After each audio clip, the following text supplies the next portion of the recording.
Welcome everybody to Tales from the Tackle Shop. My name's Andy Page, and as always my co-host is Alex Bates. Good evening, Alex. How are you?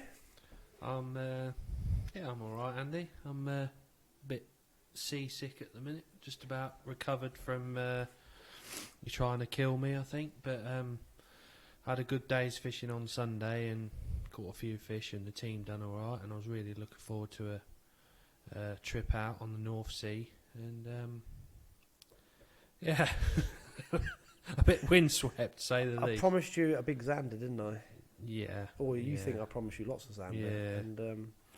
And well, we are here to tell the tale, which is important. It is. Yeah. At one point yesterday, I thought we may not make it back to dry land. And to hear what happened, we need to go back a couple of weeks. A couple of weeks ago, I had a fantastic idea. Well, it was fantastic at the time. I said, Alex, let's do a podcast from a venue where we're actually fishing, which in itself is a pretty good idea. And we are going to try and do some of these more in the future. However, what I should have done was chosen a nice sedate fen drain where we could have tucked under an umbrella out of the wind and had a good old chat about whatever we were fishing for. No. I've decided to go to a very large open exposed water on a day when it's doing 22 to 25 mile an hour gusts. Why oh why? Even when I picked Alex up this morning from his tackle shop, the wind was absolutely ripping through the trees, and I said to him, are we exposed here? He went, yep. I thought, it'll be okay, the wind will drop. Anyway, there we were, bobbing about in a boat like cork in a bottle. It was difficult enough trying to catch fish in these conditions, let alone trying to record audio live. I never realised there were so many problems involved with trying to do such what seems like a simple task. Anyway, I'm going to play you a small snippet now of the dangerous duo out on their boat. Please bear with it. It's only a minute and a half, but maybe it will bring home how difficult it is to do these things when you're faced with the elements. 25 mile an hour gust, so it's not easy. And have you noticed, Alex, we're now fishing out the wrong side of the boat, but it doesn't matter. Yeah, we are now. But at least we're protected from the wind this side. Yeah. So what we're doing, we're drifting slowly down with the wind away from our little hot spot. Ideally, we want to fish out the other side of the boat, but if we do that, we're facing into the wind and nobody can hear a thing. So what do you reckon to it so far? Well, it's not frantic, but I am enjoying it in a weird way. I think once we find the fish and probably work out the method, I think it'll be alright. Well, you're right, it's all about working out the method, isn't it? And being the match angler and me, I think I've had 12 different jellies on already. So I've gone for the same one as you had, Barney. You're copying me, mate. Just as we were setting up to do the recording, I tried something very similar. My rod hooked over. Alex leapt for it like a young gazelle, but missed it. Yeah, and still did. Oh. Just pour it in the cup, Andy, not over yourself.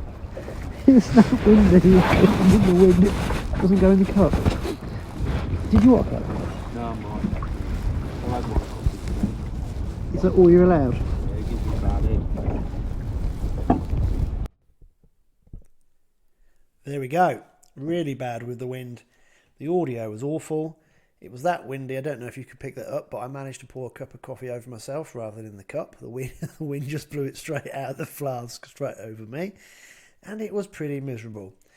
We did manage to catch a few micro Xander. That was in the morning. We then tried other spots where I knew there were some bigger fish, but the wind was that bad. Just could not hold still in the wind. I've got a lovely Minn Kota bow mount electric engine, and it will spot lock just about anywhere. It was that windy, even on the 10, on level 10, which is its highest setting, it was still pushing me backwards. It would not spot lock. So we had to give up and try and find a more sheltered area, and we spent a couple of hours in the afternoon just trying to catch perch on downsized shads. We went even as low as sort of like an 8 centimetre, 7.5 centimetre. We even tried the drop shot over some little perch spots I know, and all we managed to get were a couple of bangs. So it was a very disappointing day. In hindsight, we really shouldn't have even gone out in the first place. Problem is, I'm back at work tomorrow. Alex has taken a day off, to do this, so we're a bit under pressure to try and get it done, and it was a complete and utter waste of time. Anyway, I'm going to play another snippet now. We even tried to record on the way home in the van. You'd think that would be straightforward as well. Well, we managed to do this short section, and then, believe it or not, everything we tried afterwards, the microphones kept reacting with something turned on in the van. So even that didn't work. So with all the valour in the world, we kept on trying to record, and this is all we could come up with. I enjoyed that.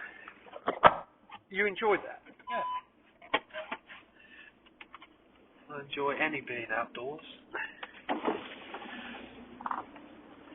We didn't die, that was the main thing. No.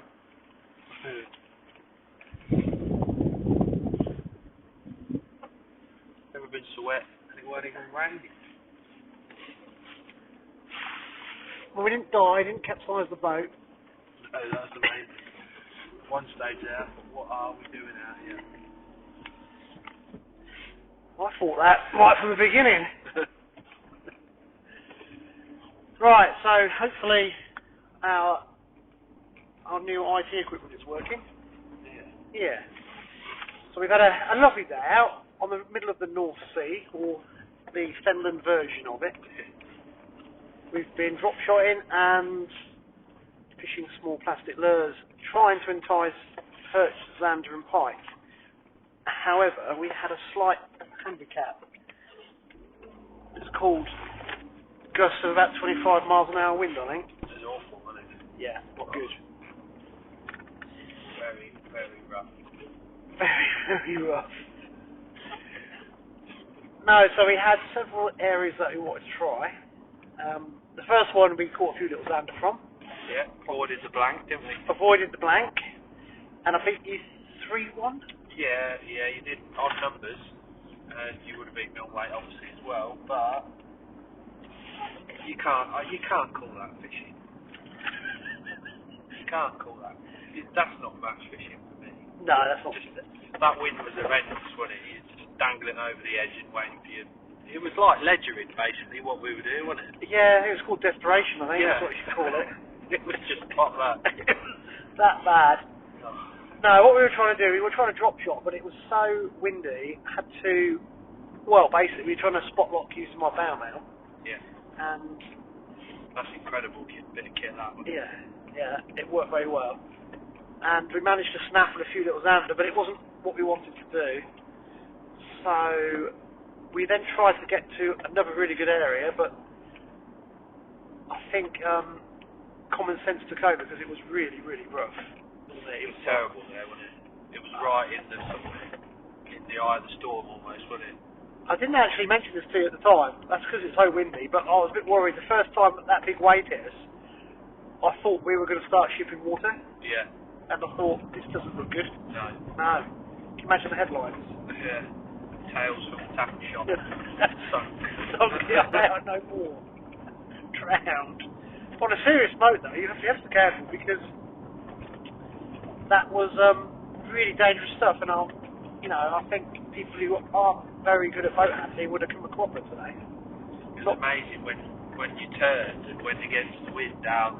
It was like being on a different venue, wasn't it? It was real scary. You don't need to go to Old Towns. No, you don't.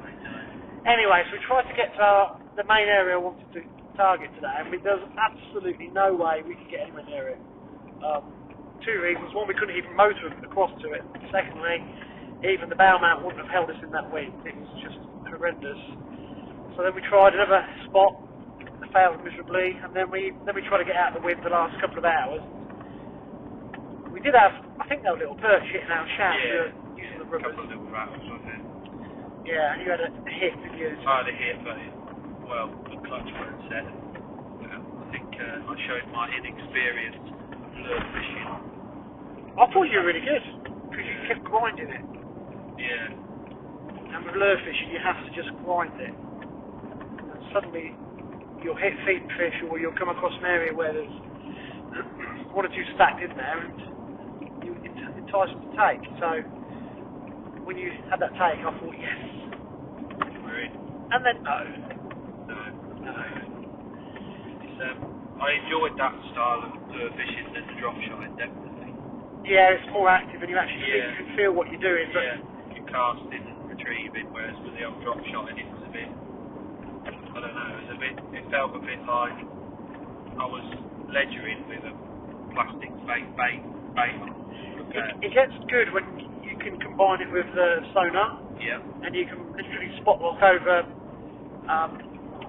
bait boards of fish. You start enticing the fish to take with what you're doing to the action you put into the plastic. Yeah. But today we weren't. There was no sign of any bait boards of fish. And even though we remember we scanned it a little bit, put the sonar on, and went over that area. I think I found 4 or 5 sonar hits on the bottom over quite a large area. Even though we had 4, they weren't like feeding on anything. I think they were just lying there, waiting for something to come past them. Yeah. So, I'm not the biggest drop shot fan in the world, but it's quite good fun when you can actually isolate bait balls of fish and then entice perch trawlers and to take off them. But I know what you mean. It gets a bit, after half an hour and there's nothing there, you think, oh. You lose the will to live a little bit, don't you? It's just getting with the weather and everything, you think, what am I doing down here? But I really enjoyed it though. I've never done that sort of fishing at all really. I've done a bit of spinning on the drains and that, but actually drop shotting on the boat and having all the equipment that you've got, I mean, it's an eye-opener for me, definitely. Yeah, well, I've got a lot of gear. You have got a lot of gear? Yeah. I have a little trolley to get onto the boat. I've got a lot of gear. We're just driving back. It's quite nice to get warm again as well, because that wind gets straight through, doesn't it? Yeah. It's not nice. And then when you've got the waves as well, and all the water on your hands, I give my bib brace a nice clean from ground bait and stains and stuff like that. Well, it's probably banned as well now that you've got ground bait in the boat. And mud. And pinkies. There's pinkies in the bottom of your welly. Yeah. I think they've been fishing with pinkies on here. They've probably caught more. Yeah. Well, we see a few trout jump out of the water, but I don't think you'd have seen much more than that with the winds and the waves. No. I think it's I don't know how long I do this. You can't keep going on big waters when there's a big wind. No. And someone was texting you last night. I should have cancelled it. Should have rearranged, but I'm so desperate to get out and have a go. Yeah. But there we go. Lessons. Must learn from this lesson. Don't go out when it's really, 1, not safe, and 2, not conducive to controlling the lures. Yeah. Hey ho. So all in all, yesterday we had a right day. I'll tell you what, Alex, I never realised trying to fish in those conditions is bad enough, but trying to do the audio, something as simple as audio, it's just impossible. I know. Just finding somewhere on millions of layers just to put a microphone was hard enough for me. But how some of these guys do it is amazing, really. Well, I was thinking about the wildlife programs. Yeah. The camera work is skilled enough, but actually to get the audio, I just don't know how they do it, because the boat was bad enough, but when we were driving back, we stopped twice. We definitely stopped at McDonald's. Yeah. Not to eat loads of hamburgers. No, definitely not. Coffee to do that. break. Yeah, coffee break. But while we were there, we tried a lavalier type mic, the black one that you had on. Yeah.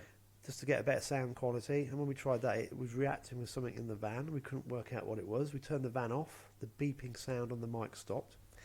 And then we reverted back to the old Apple AirPods that we had with the little mics on the side that you get with your phone. And that's what we were trying to use in the van earlier, which worked earlier. And on the way home, we did a lovely 25-minute podcast, so we thought, only to find it was one constant beep. I think, what has happened there? So we must have spent I don't know how long yesterday trying to sort this out. So we're now scrambling around on a Tuesday night, doing it again. Brilliant. That's a good job. We're mad. We're definitely mad, aren't we? Yeah, talking of mad, how did you feel last night then after I dropped you off? Well, I got out of your van after you dropped me off, and I thought, I don't feel too bad. A little bit chilled, a little bit cold, a little bit red-faced from the wind and the rain. had a nice hot shower, and while I was hot bath, and while I sat in the bath, I felt like I was back in the boat again. I was rocking up and down, up and down. I thought, oh, but let's go to bed, I think. I felt ill, proper ill. I went to bed a bit earlier last night, and every time I shut my eyes, I was 1 minute I was up, and then I was down, up and down. It was knackering day, definitely a knackering day. It does. The weather knackers you more than anything.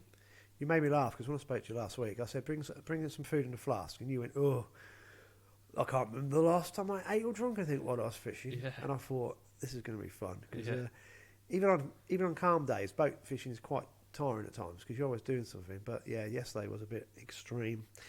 Talking of extreme, why did we go? We should have cancelled. I know. I think as anglers, we have to get our fix, don't we?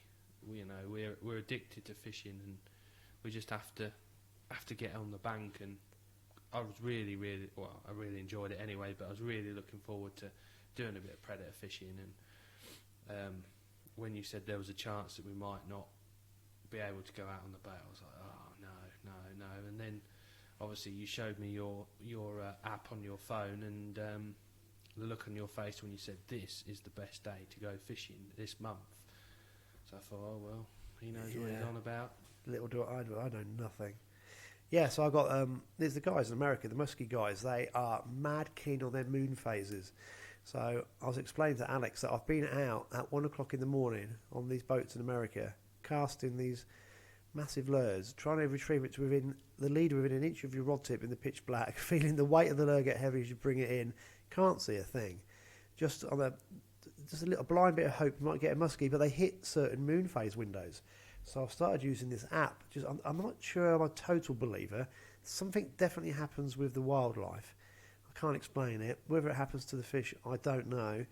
The only thing I have seen is I think the Zander are a bit more responsive to these moon phases on these big waters than the pike. But again, I've got it's no scientific evidence. It's just what I found. But yeah, we were keen to get out there. Like you said, we needed our fix of trying it. After I sort of reversed the boat into the boulders in the harbour, I thought we're getting on well here. Yeah, we never even quite made it out of the harbour.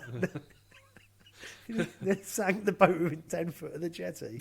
Yeah. It's okay. We rescued the situation. Tales from a tackle shop sunk, yeah. Without a trace. Yeah. Oh, anyway, Alex, moon phase, does that play any part at all in match fishing? Well, they used to say obviously full moon you're not going to catch eels and stuff like that, but I don't know. Normally, moon's in the sky when you're setting up. It's not normally a good thing. Not normally. See, I reckon the silverfish are more responsive on what I'd call those half in between full and new moons. And I know a couple of eel anglers, and we know one in particular, and they put their nets out on those. I'm going to use the wrong terms. It's a halfway between a new moon and a full moon. They think they're the times that the eels move.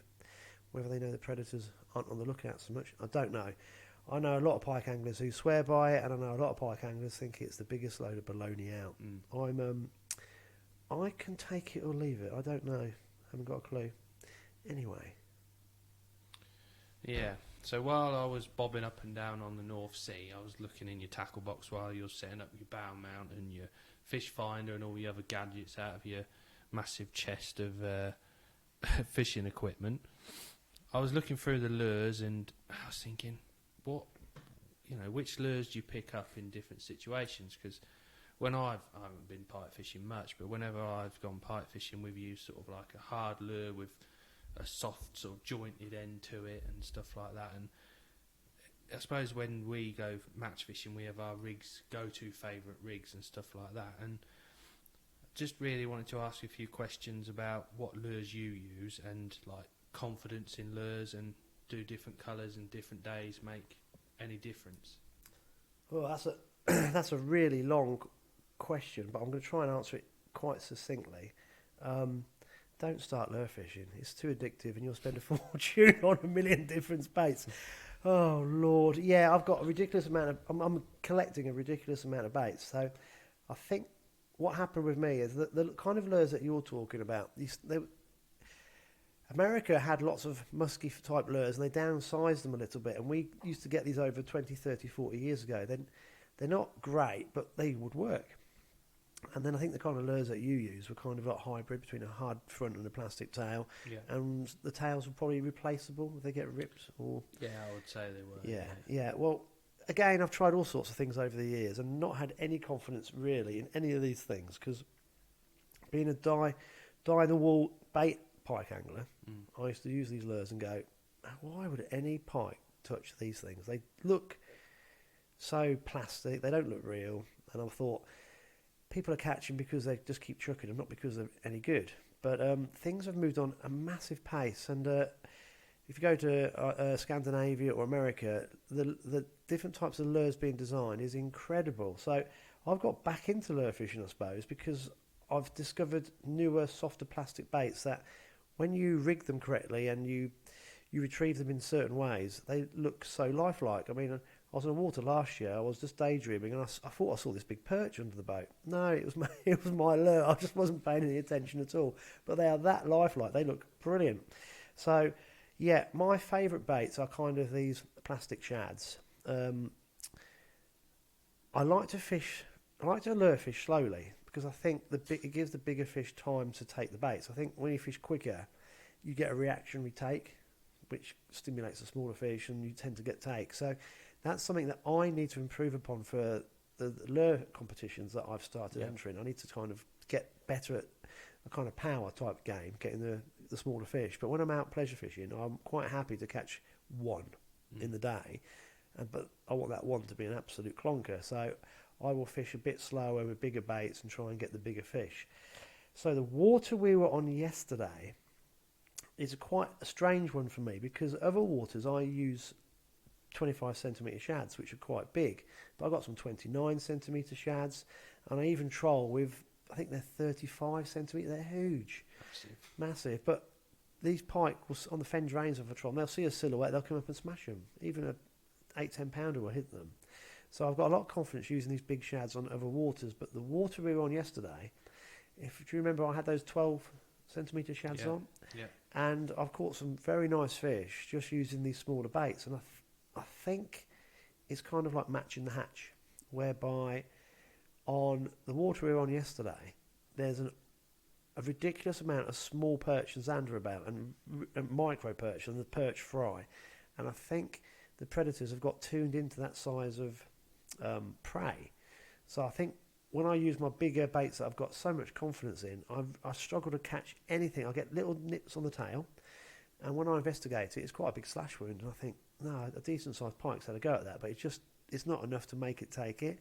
As soon as I downsize, wallop, I'm in, and I'm thinking, wow, there's a lot to learn here. Yeah, I go on other waters. If I downsize, I don't seem to get the pike stimulated. If I go up those bigger shads, yeah, I get the real big fish moving after them. But also, interestingly, I've caught zander of 4 pounds on a 25 centimetre plastic shad on these other waters. So I think you have to work out on your waters, there'll be a certain size bait that they really want. And of course, just to confuse it further, it will change day to day. Yeah. And I think you've got to be versatile and try different things. And what I really enjoyed about taking you yesterday was, even though we're drop shotting, I had a few little plastics in a box, and I said to you, I'd start with a worm, then I'd try that perch pattern and blah, blah, blah. And within 10 minutes, you were changing. And I think that's really important when you're doing something like that. You said, no, I've got to keep changing so I find what's working. And I thought, yeah, that's what you have to do. So colour-wise, I really like natural colours. I don't really like the harsh, in-your-face colours. However, I do try and make myself use them in certain situations. So if you remember yesterday afternoon, I put that chartreuse colour on. Yeah, and I said to you, real bright. I said, I don't like using them. The one I said, is that your turtle rod with your turtle lure and your turtle brain? That was the turtle rod. Yeah. When I've been fly fishing in the summer, we were starting to catch on chartreuse flies. And I thought, right, in the back of my head, I've got to try these chartreuse shads just to see if they work. If you notice, I had 2 or 3 casts and took it off. I should have persevered a bit longer, but it wasn't the day to experiment, was it? It was just disastrous. So, yeah, I think you've got to be open and try different colours. with different patterns. I know the really good lure anglers that I know in Scandinavia, they always say, I speak to them about this, and they say the best anglers will trigger a fish to take, even on the most difficult days. And the way they do that is they always think there's something out there they will like. So they keep they keep trying different shads and different colours or different baits, or they go jerk bait, they go soft bait, because they know if they get it right, it will make all the difference in the world. And that's really they are top level lure anglers. And you know, having been honest about myself, I'm just learning all the time. I'm getting better at it, but it's a massive learning curve, and you've just got to get out on the water and try and try and try, and not stick to just using one thing. So what you saw yesterday was just a very small portion of all the lures I've got. And coincidentally, I've been quite fortunate because also those bigger lures, I'm part of the Wolf Creek family, so I actually get sent them. I'm given these bigger shads to try out and use, and that's luck. That's luck, really. That saves me a fortune. Obviously, I'm part of their team out there, so by having that behind me, I can afford to try different things because it reduces the expense. But for guys trying out lure fishing and giving it a go, yeah, you want to try 2 or 3 patterns, get used to using certain sizes, and then without telling your missus, go and spend a fortune on loads of different things that you're never ever going to use.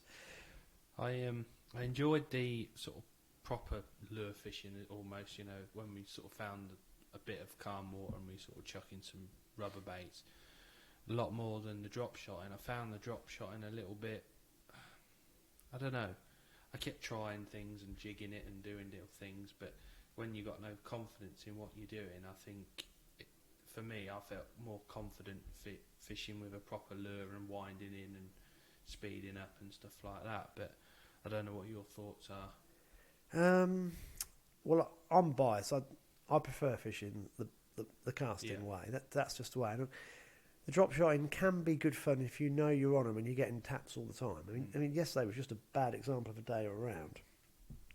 I took my partner's sons out, and they loved the drop shotting because they just had to lower it down to the bottom. It was so simple for them to feel the bottom, just hold on to the rod and just give it a bit of action. And they were getting taps quite consistently. So non-anglers would probably prefer drop shotting because you're a very, very accomplished angler. You actually wanted to catch them by targeting them more by the casting, probably. Yeah. And even though we didn't get a great deal with the casting, you can still feel the taps, can't you? You can visualise what's happening down the water. So I think, I prefer the casting, and the drop shotting does get a bit. If nothing's happening, it gets a bit boring. What I wanted to show you yesterday was get over a big bait ball of fish, spot lock, and then drop shot on them, because then it's really interesting because you know you're going to get hits. That's what I was doing the last time I went out. I took Tom with me, who's a 15-year-old, and I just said, right, I knew there was nothing down there. I kept just keeping a little eye on him, and every time I went over a big bait ball of fish, I said, right, work that lure. And he knew what I meant. He was getting. I said, "Are you getting hits?" He went, "Yeah, there's one." So it's quite interesting. Then you can actually use the sonar equipment to help you. But I prefer the casting, and I actually prefer it when which we'll get onto in a minute. I think I've charted an area so I can visualise how the contours of the bottom are. I don't know, dropping off away from me, or I'm casting towards a plateau, and then you can visualise it as you're casting, and then you can count down the lure. And then I try and visualise a predator following it. Yeah. So do you remember I told you yesterday that don't be too keen to pull it up on the end of the retrieve. Try and keep that lure really deep, because it's a figure of 8 or something like that at the end. Not for those yesterday. Not for that's those. Muskies. That's muskies. Yeah, that's but it. Well, I said on the retrieve. Maybe that's what was going wrong then. You kept figure of 8 for the wrong species of fish. You were figure of 8ing in about 52 foot of water. I don't think that's going to work. No. Might do. We might have stumbled on something really new. But what I was explaining to Alex was that to try and keep the lure tracking at the target zone for as long as possible. So we actually were trying to slow down the retrieve as it got nearer the boat, keep the lure deep down near the bottom, and as you pull up, literally as it's under the boat, you get lots of hits then as well. So that's quite cool when you start to work all this out. The other thing I noticed, we didn't have long metal traces or anything like that. When I used to go pike fishing, we'd have a little 50p or a pound little, I don't know, 20 centimetre trace, and it was I think you had fluorocarbon. Yeah, real contentious subject this, but I think I've got a method that works really well for me, and it's not something that I've designed. It's something that I've completely taken from guys that lure fish in other countries. So we had 50 to 60 pound fluorocarbon on when we were targeting the Zeds for those small shads.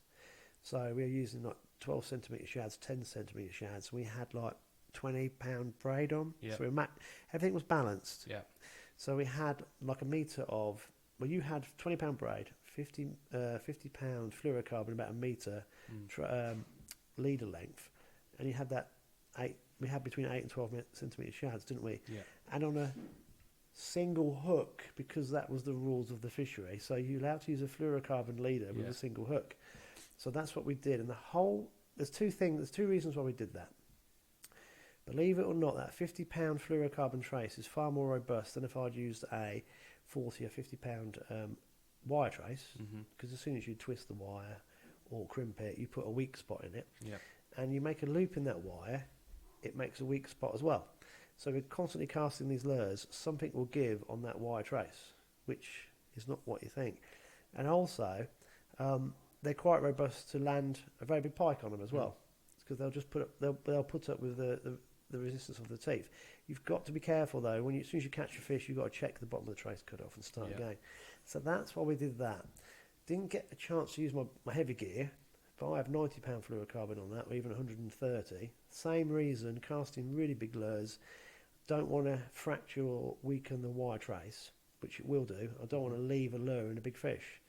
Not going to bite through that first time round, but you have to keep checking the bottom of the trace and cutting it off and going up.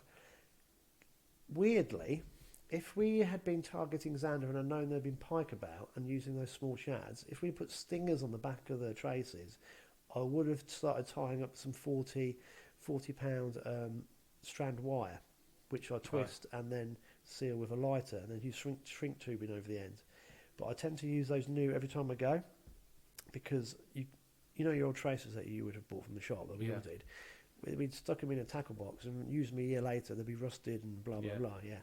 So what I do is use a new wire trace every time I go, because I know the weaknesses in it. So bizarrely, the lighter we'd have gone, I'd have used more wire probably. Right. And so for when I fly fish, I use a totally wire trace, because I know that that's going to be balanced with the gear as well. So it's a bit of a confusing area. Other people will totally disagree with what I've just said. The only thing I do differently is if I do go jerkbait fishing, I do tend to use a very stiff steel trace, because I think the pike will shoot after the jerkbait, and because you're moving in such an erratic manner, they sometimes hit the bait and go over the leader as well. So that's the only time I'll use a steel trace really for that. And the other time I use it is if I've got beginners with me, because it gives them a bit of a room for making mistakes. But again, you've got to be careful that you're not having weak points on your trace. But hey ho, that's personal preference. Touch wood, never had any problems, but I wouldn't advocate people do exactly what I do. It's a case of you've got to know how to use the different materials. Yeah. The other piece of equipment I was really impressed with, obviously you had the bow mount on the front, which helps massively, doesn't it? I mean, I bet you sat there in the harbour watching me put that on, thinking, "What is he doing? Faffing around." Even the bloke on the boat next to us thought, "What is this bloke doing?" Yeah, didn't he? The fly angler next to us was like looking at me and then looking at you. And I was like, "I don't know, mate. Just let him get on with it." Yeah, I get it all the time, but the 5 minutes setting it up and getting it solid on the front of the boat. It's amazing, really. And you're not worried about the boat. You know that it's looked after by it. So, how did in your words then? First time you've actually seen something like that, can you describe to listeners what it was? Well, it just looked like a propeller that was on the front of the boat, and I thought maybe I didn't know what it was meant to do. I thought maybe it was to make us go faster on the back or something. But once you put it on, you just said, "Oh, I'm just going to put this on a sec," and I was like, "How's this going to work then?" And you had like this remote control thing, and you set it, and it was like, "Oh right, how cool is that?" Without an anchor or anything, it was spot on, absolutely spot on. Well, spot lock is actually what was spot lock. Yeah. Yeah. So what it was, Minn Kota, and also there's another maker, Motor Guide, I think. They do these fantastic bow mounts, but they're designed to fit on boats permanently, but obviously over here we do things the hard way. So I've had to mess about with clamps and all sorts, but we get them on these. I've got a clamp that now fit on most boats, and they are priceless. So yesterday, in this really strong wind and fishing over deep water, there's no way we could put an anchor down. So I used the spot lock feature on this bow mount, and it would just hold us. We use a GPS position, just hold us roughly within 8-10 foot of where we wanted to be. So it enables us to fish quite accurately and sensitively in very extreme wind conditions, didn't it? It was amazing. Yeah, but you didn't see the best feature. What I tend to do, and what I believe with lure fishing is, if you keep covering what I call green fish, so you keep casting like a drop off, say for example, but you're nudging along it very slowly. You're covering, I don't know, the next 4, 5, 6 foot of that drop off every cast, even 10 foot, and you want to cover predators that haven't seen your lure for 2 casts, because I think after 2 or 3 casts, if you don't get a hit, they're not going to take it, because they're not stupid. They know it's not a real fish.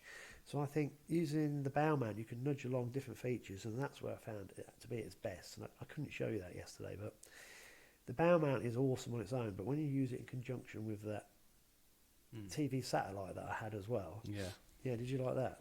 That was quite cool, really. It would call that cheating if we had that technology in match fishing, but it was amazing, really, just to see all the different depths. And even you said, "Oh no," I said, "Oh, is that a fish?" No, that'll be a bit of rubbish. Oh, what's that? Oh, that'll be a bit of algae in the water. And it was amazing to see, really.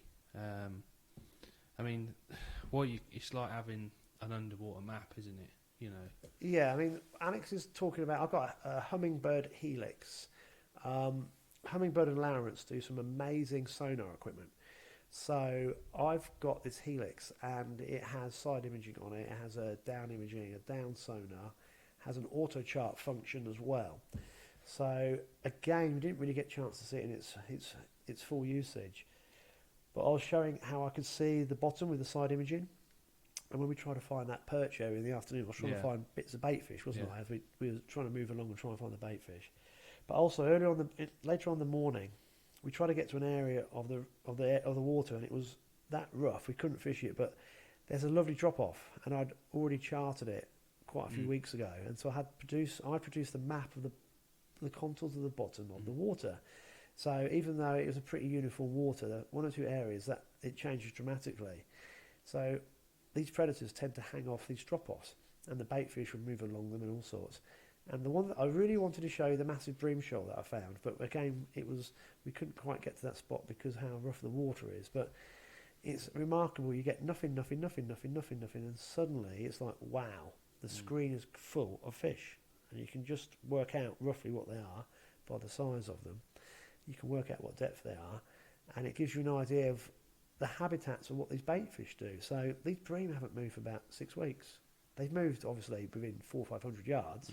But they love this particular area, and I know they're bream because I first saw them porpoising, rolling about 6 weeks ago. I thought it was a trout, and I kept looking, and these bream kept rolling on the same spot, and I went past with the side imaging and just found a massive shoal. And incidentally, I've also found balls of bait fish near this shoal of bream, so I should imagine they're stirring the bottom up, and the whole thing's providing a little bit of an ecosystem.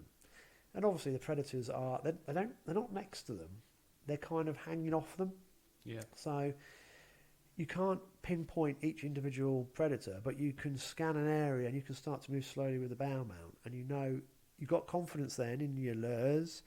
You're in the right kind of area, so you go half a day without getting a hit. You think, now I've got to keep grinding because it's going to come on, and suddenly like that they'll switch on, and you'll get into 2 or 3, and you go, yep, I know I'm in the right place.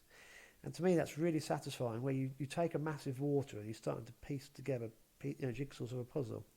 But without all this equipment, I used to do it, and it was I don't know how we used to catch thinking about it. It must have been just because we used to persevere. But now I'm making it that accurate. I know exactly where to go and where to start, and you move on from there. So it's fascinating. It's like building up a big map and a big puzzle of your water. Yeah, brilliant. Trying to think of the other things that we sort of used and come across, but definitely impressed with the fish finder. Yeah, I think without you seeing it, you thought it was just a bit of cheating, didn't you? Yeah, I thought just this bleep bleep, there's a fish here, or bleep bleep, there's another fish here, or something like that. But it was, you could see what was on the bottom, couldn't you? Yeah, yeah. You could pick little things out. You think, there might be a shoulder fish here, or I've got the Mega as well, which is even better. really, Haven't got that one rigged up on that system. And when we go down the fen drains, on that one, we see a blob on the bottom. When we go over the Mega, you can see it's a spare tyre from a car. right? Or you can actually see it is a car. Yeah, So there's, on one drain, I don't know if these cars were nicked, but there's 3 or 4 of them in a line that have been pushed into the drain. Obviously, they've sunk 50, 100 yards from the bridge. yeah. Yeah, and we can pick them all out as clear as day. It's ridiculous. Can't quite get the number plates. But, yeah, but they're... What about the colour? Yeah, no, there's 4 cars. I think there's 3 or 4. I can't remember now. But you can. But on the one that you saw yesterday, it's a blur. Yeah. But I take the Mega out. It's like, ding. And Hummingbird are bringing out a 360. I've got the 360. That's the old version. And what it is, it will scan around 360 degrees. You haven't got to be moving. Right. You can be stock still, but the sonar spins around within its little unit, and you can set it to cover different radius of the circle and different arcs within the circle as well. And that is like having the side imaging, but going around the whole boat. It's absolutely incredible. So I haven't used it for a couple of years because it was a bit limiting at the time, but I'm thinking I've got some uses for it now. But I remember taking it on one water when I was fly fishing, and what I could do, I could actually run up to the massive weed beds. They'd come up, and so on the 360, it'd be clear. I go, oh, there's fish, and then suddenly weed bed.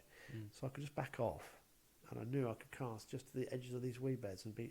You couldn't see the weed beds, but you could see them on the screen on the fish finder. It was absolutely amazing what they're doing, and I think Garmin have done one, or someone's done one. It's like it is. They can see the fish moving underwater. I mean, how far this is going to go, I don't know, but it's like a TV screen. You're just watching what's in front of the boat. I think it gets to a point where it gets too daft. Yeah. I think takes away the fun of it. Yeah, because you want to imagine it. But I think what you saw and what I've got is probably perfect because you've got to learn an awful lot of stuff and you're implementing all the skill, but it's not giving you all the answers. No, it's still got to use watercraft. Yeah, you, definitely. Yeah, and you've got to combine the whole thing. So. I'm quite happy using this. I don't think it detracts. It actually adds loads. Can you imagine islands? You know those swims you fish? Yeah. If you could get on a boat and just side scan and actually find out what fish are where. Like Polly was saying with the hybrids. Yeah. Wouldn't it be interesting to see actually where they go? Yeah. I remember 2 or 3 years ago, a group of lads we was actually fishing at the time. We went to a place called Kevin Shaw, Ross-Duff, and they took a fish finder out with them. There's 5 or 6 of them in the boat. And they were going, oh, you want to chuck a bit further? And we was like, what are you on about? And we was catching plenty of fish. But they said, oh, there's a big bream show out here. And it was amazing to see that the bream were all sat in certain depths, 25, 30 foot at least. And obviously they must just come in at night and feed off the bait that's left and then go back out again. But, what the lads learnt from just driving up and down that shoreline was immense, really. Well, I remember I was... on a different water early this year, but it was August, and there was a massive algae bloom on it. And this place is stocked with trout, and the trout anglers could not catch at all. And I was just sussing out bits. It was a bit too hot it was about 18 degrees. It is on the cusp of not fishing, so I just did a bit in the afternoon as cooling down. And I remember I must have found about 250 trout, all tucked up in depth of 4 foot of water. You could have waded out to them. It was ridiculous. And I went a bit further along and I found about 75, 80. I was counting on the screen, going 1, 2, 3, 4, 5. And I spoke to the wardens and no one was catching. And the trout had literally just stopped moving. They just laid under this algae and the trout anglers hadn't caught properly for a few weeks. And it was very close, so they stocked them. They stock them, obviously. They drive the lorry down a slip road or a road that runs into the water and basically put them in. And both spots were right next to 2 stocking areas they'd recently stocked. But it was quite amazing to see this massive... I didn't think trout shoal. They must have just stayed there because the water was deoxygenated or something, and they hadn't moved. Incredible. It's a great site. Of course, I was telling the trout anglers, right, you want to go around there, down there. And they had quite a big match on, and I think word had spread. So when I got there in the mornings, the troutie would come up to me and go, "Oh, are they still there? Are they still there?" But I thought, why haven't they invested in one as a team? You think just to go around, get ideas of where these trout are, and give them a head start. But maybe it's not the done thing. I don't know. I'll come across the island next year and get on a boat and Alex, 5 degrees to your left. Yeah. 56 yards out. There's millions of fish out there. Yeah. Right, well, so we need to go again. I think it's getting too cold for the lures because I start to switch off soon because it's just too cold on your hands. So I think next month or so we'll bite the bullet and go old school dead baiting. Proper pike fishing. Hand on heart, at the minute in the drains, I've got 1 or 2 places I want to try, but we're going to struggle. But we'll go somewhere where we've got a chance of getting a run or two. Yeah. Yeah, and we'll try and do a podcast there. We'll go through some of the dead bait sort of things I do. Yeah. I've tied a rig on a video that I'll put out soon as well. So dead bait fishing's real simple. Just keep it simple, but you've got to think of the wellthrow of the pike. You know, 2 trebles stuck down its throat. It's going to kill it. So we'll do a bit on that. That'd be quite cool. That'd be great. Yeah. Yeah. What's your biggest pike? Not caught on a pinky. I don't know really. Probably £8 or £10, maybe a bit bigger. I don't know, something like that. But that was probably just on live baits or whatever years ago. We used to go to the Braza pit in March. Me and my mate from school, we used to go every day in the holidays. Used to spend the morning fishing for pike, and then in the afternoon we used to fish for the tench and big rudd and stuff like that. But I used to enjoy that. It was like old school fishing, you know.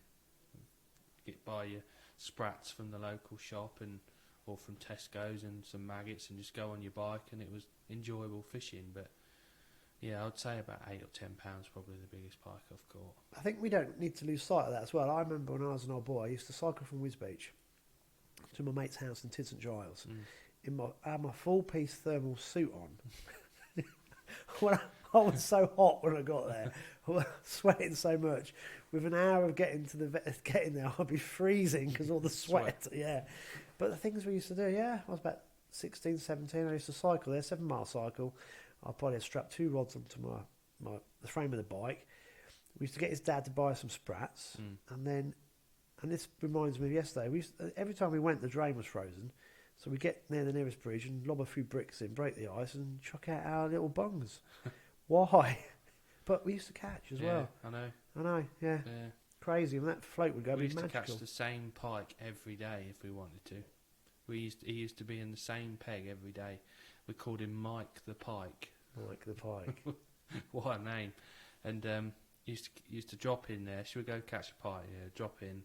Within 10 minutes, she'd caught him. Well, I got to mention Molly Godfrey's pet perch. Right. That was my mate Rob, whose parents lived at Tisserjars. Yeah. Yeah, they used to on the North Level. He used to catch the perch, same size perch, so he nicknamed it Molly Godfrey's pet perch. It wasn't the same perch. It was just the same stamp. No. But he told me a couple of weeks ago, he said, you've got to mention Molly Godfrey's pet perch. So there we go. The pet perch has got a mention. Right, we're rambling on insanely now, so I think it may be time to bring this back to some form of reality. This is what's happened to us, having spent all day yesterday being smashed about on this boat. We've turned into 2 gibbering wrecks. Should we talk about actually catching some fish? Yeah. Yeah? Yeah. So you've had quite a good weekend. Do you want to go through what happened with the Winter League? Yeah. So we had round 4 of the Winter League at Benwick. Same pegs as the week before. So weather conditions, a little bit colder during the week, a little bit of rain, plus 2 weekends on the bounce. We thought it might be a bit trickier, but pretty much the weights were the same as the week before, which was really good. I mean, a few sections had to wait for bites, sort of Halfpenny Toll back towards sort of Little London. A couple of sections there was a bit sort of patchy, but as a whole, the venue fished really well again, really well. Yesterday in the van, I asked you about this. Why do you think it's holding the fish throughout the whole length? I think there's a couple of things. I think maybe the fact that it's been backing up quite like normally it flows left to right, and it's going right to left. Maybe that's one of the things. The cold weather hasn't really kicked in yet, but it's definitely obvious that the small fish numbers aren't in the town like they normally are this time of year. Normally, like last year, they were catching 25 to nearly 30 pound of silvers in the town, and this year it's quite even all the way through, which is nice to see. But I think the biggest factor is there's been a lot of cormorants, and I think they've been sort of holding them in certain areas. Anywhere there's a few boats and a little bit of shelter, there seems to be a bigger stamp of fish and a few more fish. Then you have 3 or 4 pegs that sort of bit more in the open seem to be perhaps affected by the Black Death, as you call them. But yeah, Black Death, they're my but third favourite thing's not. yeah. Do you think the bait going in's helped as well? Possibly. It's got to have helped really to hold a few fish about. But no, it has been nice to fish a venue 70 pegs in a row. It is a little bit peggy, but you never quite know, and it's not bagging, if you know what I mean. You have to think about your match a bit more, and you get runs of fish, and you'd have to change something, which as match anglers, we all like catching a fish a chuck, but deep down we like the watercraft side of things, and sort of eking a few extra fish makes a big difference at the end. And I think as a venue, it's challenging, but it's enjoyable venue to fish. Yeah, so have you got... What are you going to give us for the result side? Right, so we'll start with the individuals. The match winner, I don't know if you remember Alan Lemon, jockey. Yeah, I do. Yeah. Yeah. Obviously, he passed away 3-4 years ago now, and the league have a special Mm. trophy, and it's always this round, so 4th round at Benwick, and quite fitting that his former teammate, Spriggy, Paul Spriggs, I think you know Spriggy. Yeah, I do, yeah. He won it with £17.6, which is similar weight to what I had the week before, a few ounces less. He had some small tench, some couple of big billy perch, and some sort of 10 ounce, 12 ounce skimmers. Doesn't Paul always underestimate what he's got in his net? I can't really talk about that one, but yeah, it's. I think that all match anglers do, to be honest.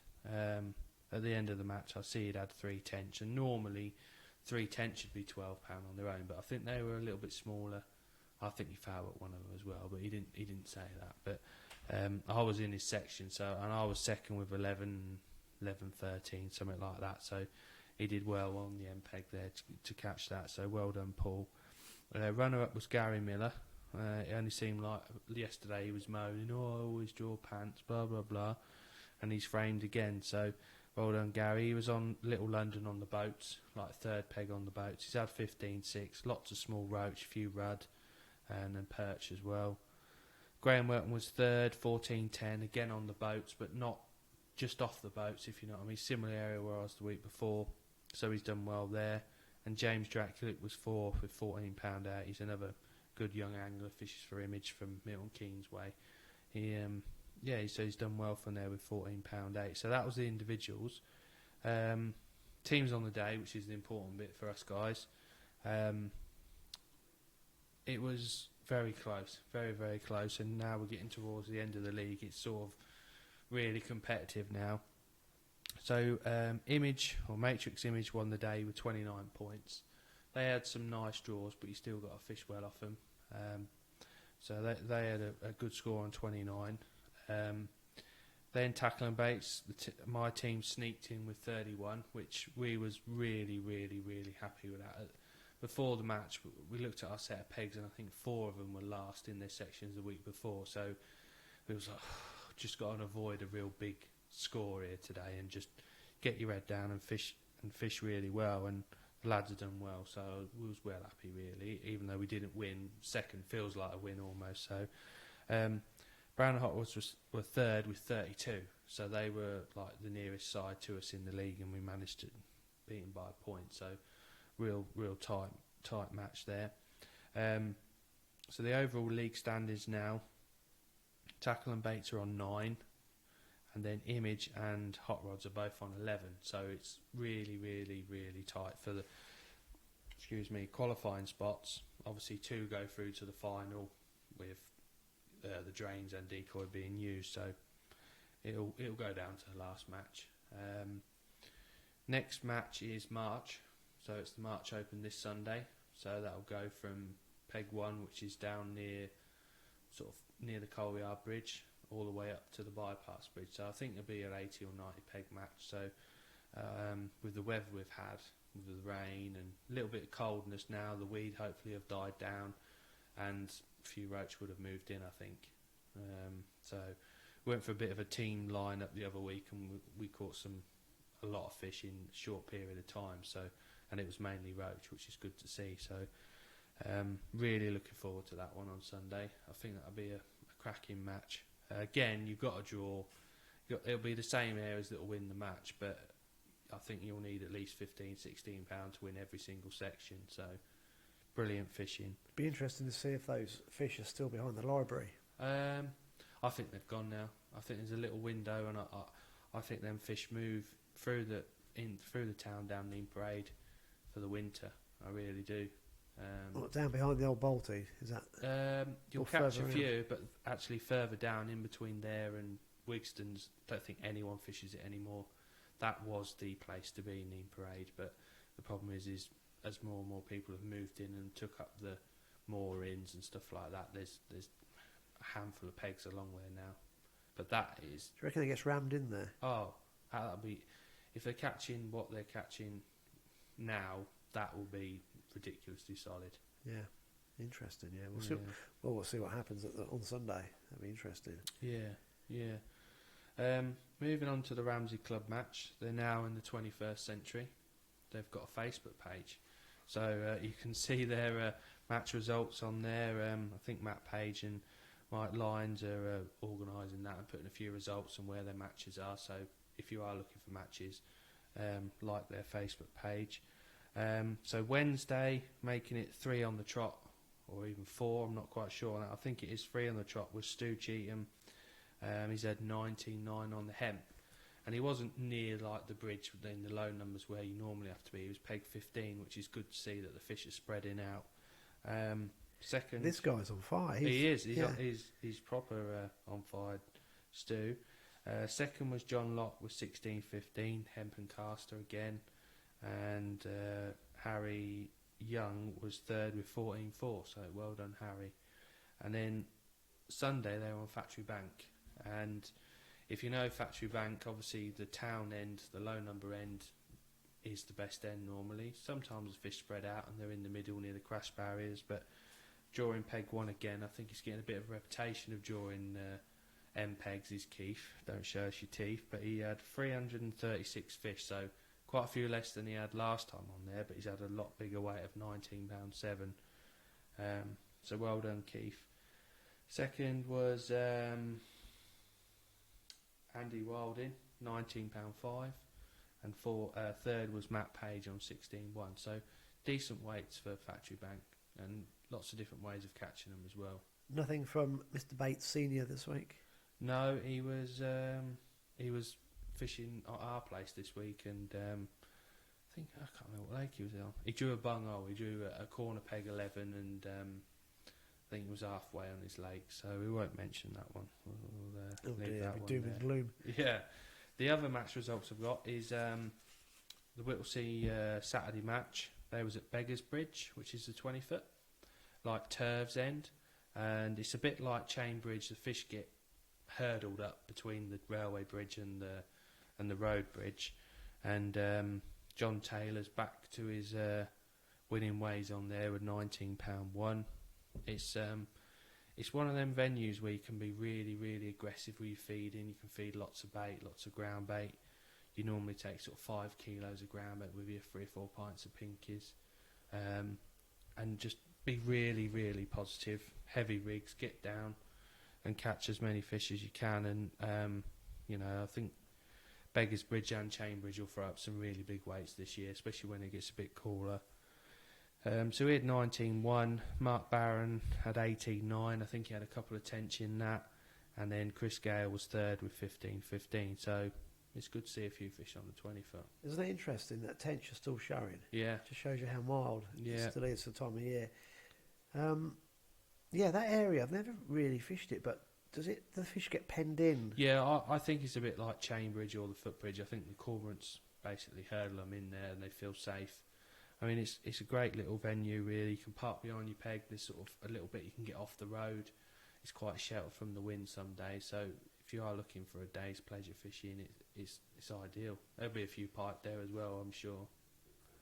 So, and then the last sort of one is Tit Match Result. So Archie Greenwood, £14.2 MPEG next to the bridge, and then Concrete Kilby was second with £9.10, and then Steve Fox was third with £6.11. So the weight's sort of tailing off on Sunday. Is that Main Road again? Yeah, Main Road. But Wednesday they had some fantastic weights. Sammy McSpadden won it with £20.4. All nice stamp fish, and then Don Green was second with 18.7. He caught on the hemp and tears. He's had some stonking roach. And third was Pete Emery. I know he listens to the podcast, so well done, Pete, with 14.10. So, yeah, I mean... Yeah, Pete's the top guy. I had a lovely phone conversation with him recently, so hopefully that will come to fruition. Yeah. Hemp and tears, that's going back, isn't it? Yeah, I mean, looking at these club matches, a lot of matches won on hemp and tears. I mean, Benwick, where we fished at the weekend, sometimes you have a lovely day on hemp and tears, but it's weird how it's sort of the same drain, but just 2 or 3 miles down river, and different baits worked. You know, casters as well. It's going back to the lures. You just got to try different things. Yeah, it's weird, isn't it? Sometimes you just think, why, how? Is it us? Have we made it into something? Yeah, well, you only have to look at March as a venue. It's known as a bread venue. Yeah. And the last two years, I mean, this year, I mean, last year I was still confident I'd catch on bread and take it with me, but now I've just thought, well, I don't even bother doing it. It's less hassle. You ain't got to do the night before, and it just doesn't seem to work. Very strange. Very, very strange why a venue can go from being bread dominated to not working. It doesn't make sense. Bizarre. Yeah. It's not a fad from the angler's point of view, is it? No, it's the fish are not responding to bread. Does bread work better in clear water? Well, you know, I mean, you can fish the town well and it can be chocolate, and you fish bread and you still get one a bun. But you fish ground bait and pinky, they don't work the same. So it's just strange. It's one of the beautiful things about fishing. You're never going to know it all. And the time you think you know it all, you're going to get absolutely shown up as well, aren't you? It's like you'd never go to Tid and fish bread. You know, it just doesn't. People don't do it, or I think people have tried it and not caught anything. It's like the 20 foot. The same fish are probably moving through the 20 foot to go into the March town, but you wouldn't fish bread there. And it's just strange, very strange. It is, isn't it? Have we heard anything from Andy Shortland this week? There's been quite a few anglers fishing the town Welland. I know a few of the Boston lads were on there. They were catching sort of £25-30 again, and during the week I think quite a few anglers have been getting on there and catching loads and loads of fish, some lovely fish as well. I hope that starts coming back, it's a fantastic venue, really. I even went down there a few years ago just to roach fish, because I knew these clonking weights were coming. I think it might have been when you were at school. Probably about 15 years ago. Went down there, real steep bank, parked off the road, other side of the road, and tried not to fall in. And something that is noticeable, the drains are really, really low at the minute, so obviously expecting a bit of rain. See what happens. Okay, well, that's pretty cool. I think we've covered loads of different things.